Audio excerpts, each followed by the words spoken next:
দুনিয়ার পানি দিলার কাম হইব না, এই পানি তার আগুন নিভবে না। যেরকম কথা ঠিক কিনা?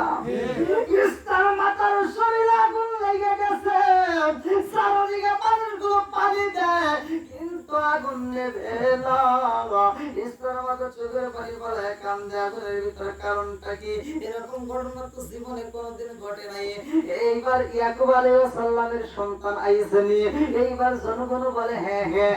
এইবার ইস্তার মাতা কথা শুনে আর কই বুঝলাম না, এই গজবের কাহিনী বুঝলাম না।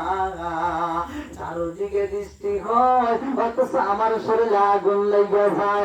আমার আল্লাহ বুঝে দেয় নবী আইসা রে আর মূর্তি পূজা চলবে না, মূর্তি পূজা বন্ধ হয়ে যাবে। মেরে কন্যা কথা ঠিক কিনা? ইউসুফ আলাইহিস সালামের জন্ম হয়েছে, আমার আল্লাহ বৃষ্টি দিয়েছে ইয়াকুব নবী। এইবার তখন আছে বৃষ্টির মধ্যে